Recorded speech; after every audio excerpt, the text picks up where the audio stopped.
kembali lagi nature and importance of work center. Jadi salah satu sifatnya work center itu adalah finite loading. Jadi finite loading artinya dia selalu harus di loading secara berkelanjutan begitu. Jadi sumber daya manusia, sumber daya fasilitas yang lain, mesin-mesin, truknya kita apa semua harus selalu secara rutin dipakai. Itu namanya memaksimalkan pemanfaatannya, memaksimalkan utilisasinya. Utilisasi itu pemanfaatan.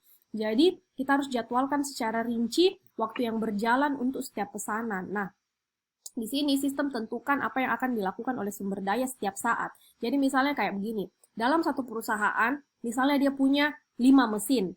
Nah, mesin yang pertama itu bisa dipakai selama 40 jam berturut-turut. Nah, rugi kita kalau ini mesin mampu bekerja selama 40 jam, tapi kita cuma pakai selama 8 jam.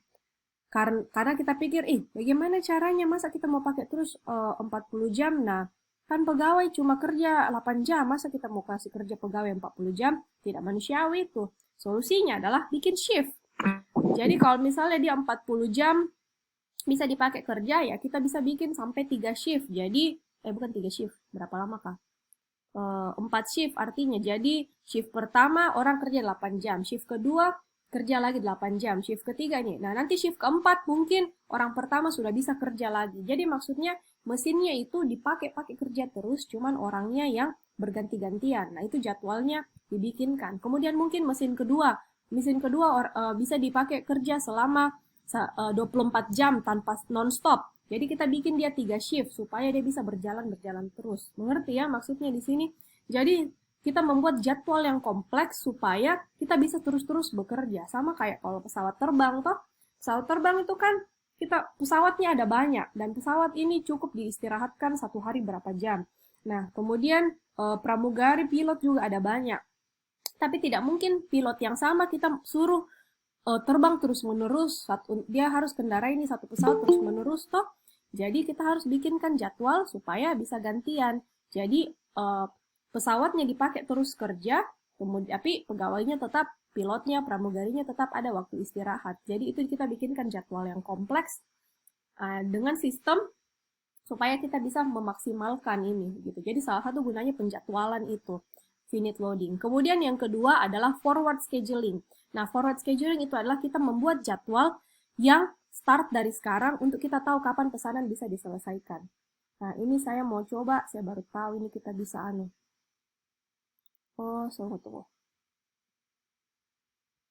tunggu. Bisa jadi lihat PowerPoint-ku toh?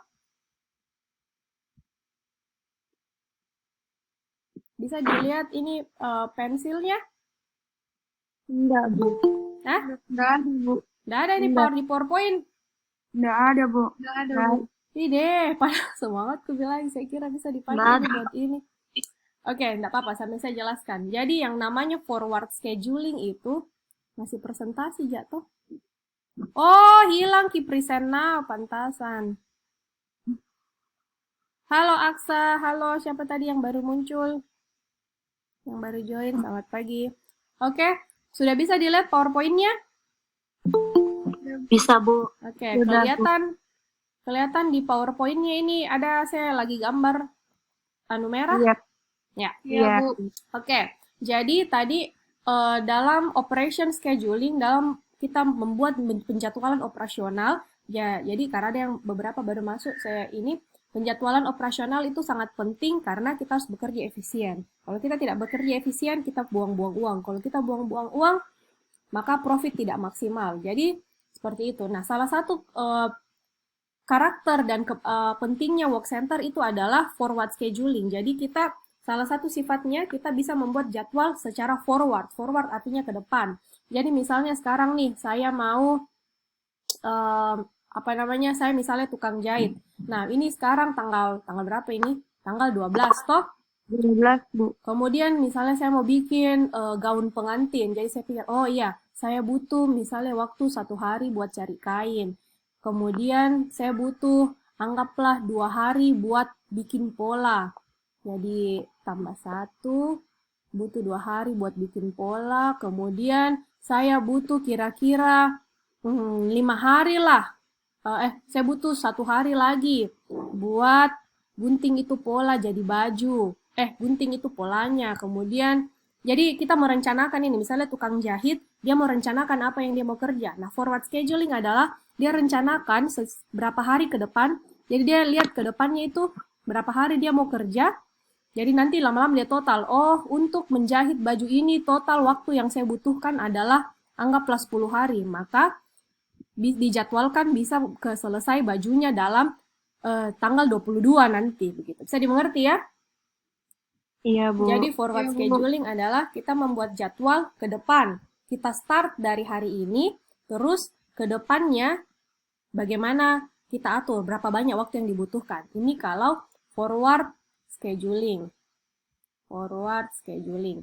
Nah, kemudian kalau backward scheduling, itu kita mulai dari deadline. Jadi ini biasanya untuk pekerjaan-pekerjaan Ini biasa untuk pekerjaan-pekerjaan yang kliennya kasih tahu kapan dia mau itu barang selesai. Jadi anggaplah misalnya saya perusahaan sepatu, kemudian saya punya klien adalah Nike. Nike bilang, pokoknya saya mau order 1000 sepatu harus selesai 1 Juni. Harus selesai tanggal 1 bulan 7. Jadi saya bikin nih backward scheduling. Oh, deadline-nya tanggal 1 bulan 7.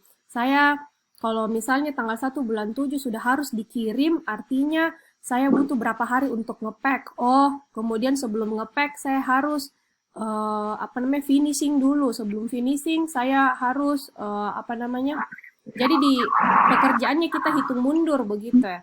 Sebelum finishing sepatu saya harus anggaplah pasang tali sepatunya. Sebelum tali sepatunya pasang solnya. Sebelum pasang solnya pasang sebelumnya desainnya dan lain-lain. Jadi dengan backward scheduling kita lihat kita punya target deadline berapa, kita hitung mundur pekerjaannya, jadi kita bilang, oh saya bisa mulai kerjakan ini dari tanggal, anggaplah saya bisa kerjakan ini mulai dari tanggal 11 bulan 6. Misalnya, jadi dengan proses-prosesnya ini, ya bisa diikuti ya.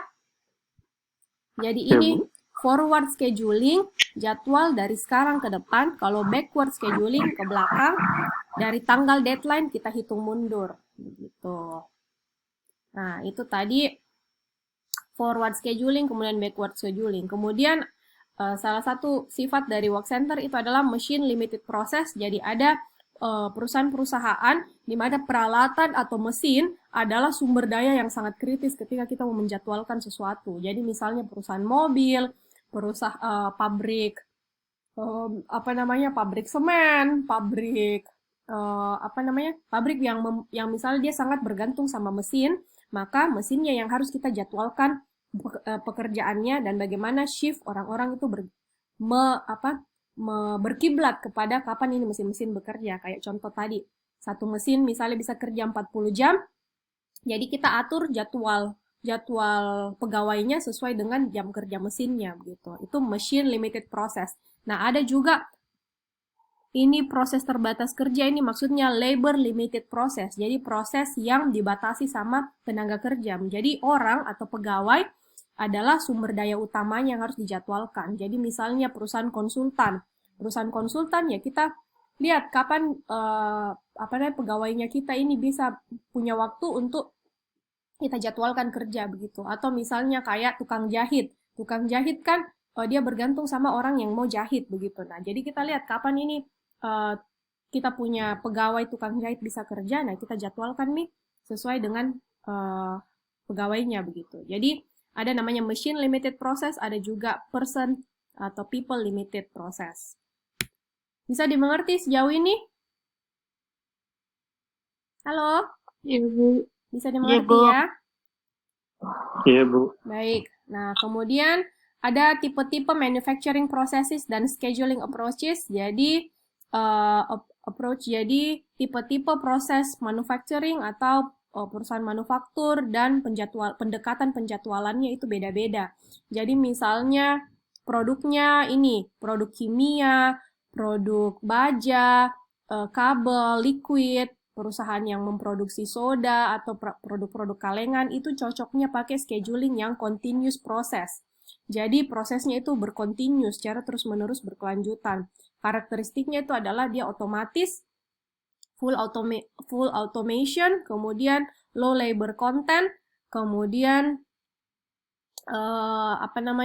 fasilitasnya itu didedikasikan ke satu produk. Nah, typical scheduling approach, pendekatan penjadwalannya itu adalah finite forward scheduling of the process. Jadi dia finite forward, jadi dia finite loading, kemudian forward scheduling, kemudian dia machine limited. Nah, itu tadi ya yang saya jelaskan tadi.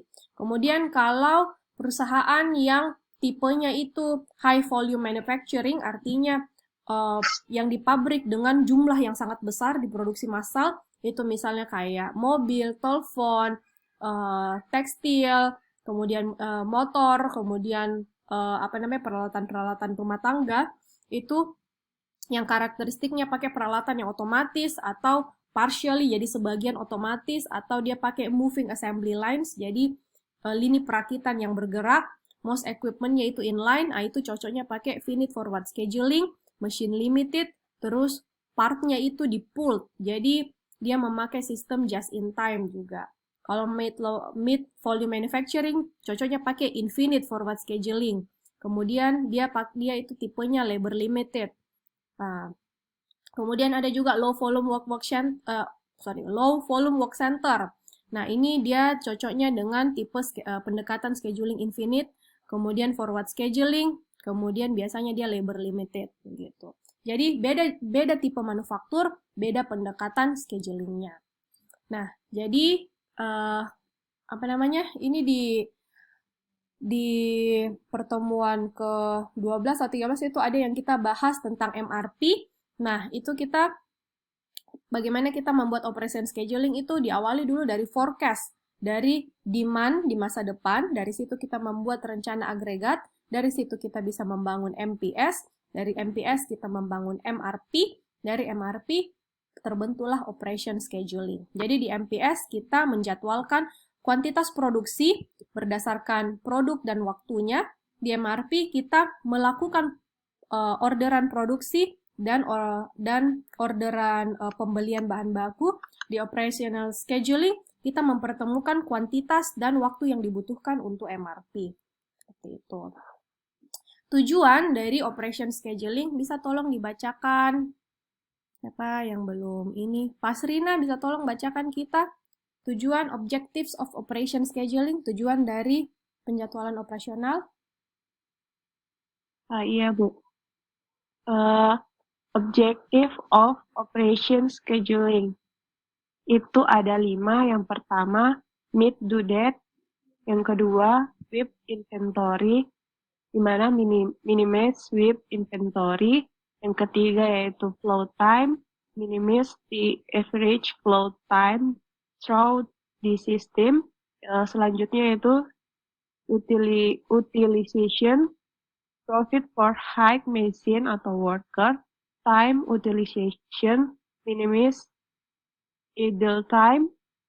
Yang terakhir yaitu cost, minimize production and worker cost. Ya, terima kasih. Jadi tujuannya dari penjadwalan operasional itu yang pertama adalah meet due date. Jadi kita harus penuhi tenggat waktu, deadline. Tenggat waktu sangat penting karena seperti contoh tadi, misalnya kita bangun rumah, terus kita tidak kasih kontraktornya atau tukangnya jadwal, maka kontraktor dan tukangnya itu pasti dia akan cari-cari alasan untuk berlama-lama kerja. Pasti dia bilang, sakit kak, nggak bisa kak masuk. Besoknya lagi, masih sakit, padahal sebenarnya sudah sembuh. Atau misalnya, dia kayak banyak tidur siangnya. Jadi tukang itu kan biasa kan capek. Jadi dia kalau kerja, habis makan siang, habis sholat, biasa ada tidur siangnya. Tapi kalau tidur siangnya lama-lama, nggak dikerja rumahnya.